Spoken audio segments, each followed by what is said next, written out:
'Hide and seek' 2 hours 15 minutes run టైమ్‌తో థియేటర్స్‌లో release అయ్యి ఇప్పుడు 'ఆహాలో' స్ట్రీమ్ అవుతుంది. ఇక చూసాక నాకైతే ఎంటర్‌టైన్ చేయడానికి డైరెక్టర్ అండ్ రైటర్ బోలెడన్ని కొత్త elements like hero army doctor అవ్వాలనుకోవడం, sister sentiment, grid method investigation, కొన్ని భాగాలుగా దొరికే ఆయుధం, వరుస హత్యలు, కాన్ రాస్మో ఫార్ములా, స్పైడర్ గేమ్ ఇలానే చాలా ట్రై చేశారు. కానీ ఏది కూడా పూర్తి స్థాయిలో వర్కౌట్ అవ్వలేదు. పూర్తి స్థాయిలో ఏంటి అసలు మినిమమ్ దగ్గర ఆగిపోయింది. అసలు క్యారెక్టర్స్ అన్నీ కూడా ఫుల్ ఫ్లెడ్జ్డ్‌గా కనెక్ట్ అయ్యే విధంగా లేవు. అసలు హీరో క్యారెక్టర్‌ని హీరోని చెప్పుకోవడానికి అన్నట్టు తప్ప, హీరో పెద్దగా రైజ్ అయ్యే సీన్స్ ఏం లేవు. నచ్చలేదు గైస్ మూవీ. చాలా స్లోగా అసలు మ్యూజిక్ ఉందా లేదా అన్నట్టు వెళ్ళింది.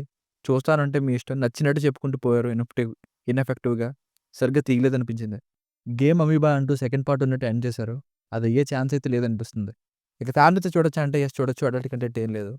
బేసిక్ స్టోరీ లైన్ ఏంటంటే ఓపెనింగ్ సీన్ ఒక మర్డర్ సీన్‌తో స్టార్ట్ అయ్యి ప్యారలల్‌గా హీరో ఇంట్రొడక్షన్, అతని లవ్, ఈలోపు మళ్ళీ వరుస హత్యలు. అసలు హత్యలన్నీ ఎలా జరుగుతున్నాయి? అసలు ఏం జరుగుతుందన్నది స్టోరీ. ప్లస్ పాయింట్స్ అయితే ప్రొడక్షన్ వాల్యూస్ బాగున్నాయి. ఇంకా ఈ రివ్యూ స్టార్టింగ్‌లో చెప్పిన కొత్త ఎలిమెంట్స్‌ని ట్రై చేశారు. ఒక థ్రిల్లర్‌ని ఫుల్‌గా ప్యాక్ చేసినట్టు. అయి ఎంతవరకు వర్కౌట్ అయ్యాయి అనేది తర్వాత విషయం. But yeah! ఇంక్లూడ్ చేసినవి బాగున్నాయి. గేమ్ అంటూ ఫిక్షనల్‌గా కూడా ట్రై చేయడం బాగుంది. ఫస్ట్ సాంగ్ ఇంకా పోలీస్ రోల్‌లో చేసిన యాక్టర్ యొక్క యాక్టింగ్ బాగుంది. ఇక మైనస్‌ల విషయానికొస్తే అసలు అవుట్‌పుట్ ఎలా వస్తుందో పట్టించుకోలేదేమో అనిపించింది. మొదటి పావుగంట ఫస్ట్ సాంగ్ అయ్యే వరకు కొంచెం పర్లేదు. ఆ తర్వాత ఉండి లేనటువంటి డల్ల మ్యూజిక్‌తో, చిన్న విషయాలు కూడా ఎక్కువ సేపు వెయిటింగ్‌తో అసలు తెలిసి లేని విధంగా చూపిస్తుంటారు. ఎండింగ్ వరకు అలానే వెళ్ళింది. ఎక్కడికెళ్ళినా ఏం జరిగినా అదే పోలీస్, అదే కానిస్టేబుల్స్‌తో ప్రత్యక్షమవుతారు. గ్రిడ్ మెథడ్, లైన్ మెథడ్ అంటూ ఇన్వెస్టిగేషన్ ప్రాసెస్‌ని మరింత ఇంట్రెస్టింగ్‌గా తీద్దామని ట్రై చేసిన ఐడియాస్ బాగున్నాయి. బట్ అవి కూడా వేస్ట్ అయిపోయాయి ఎఫెక్టివ్‌గా లేని ఎగ్జిక్యూషన్ వలన.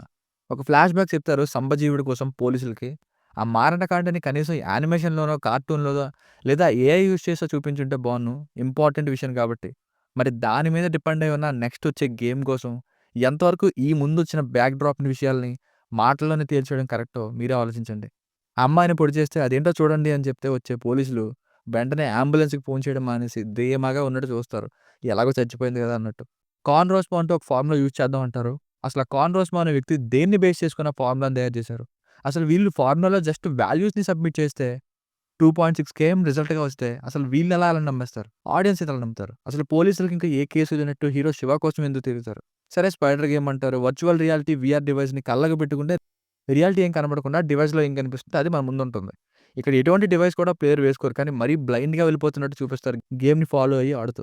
సౌండ్ ఎఫెక్ట్స్ సరిగ్గా లేవు. సో, ఫైనల్‌గా మూవీ వర్డిక్ట్ ఏంటంటే ఇలానే అనుకున్నది ఫాస్ట్ పేస్‌లో మంచి మ్యూజిక్‌తో పాటుగా ఎఫెక్టివ్‌గా ఎగ్జిక్యూట్ చేసుంటే బావుండు కొంచెం బిలీవబుల్‌గా.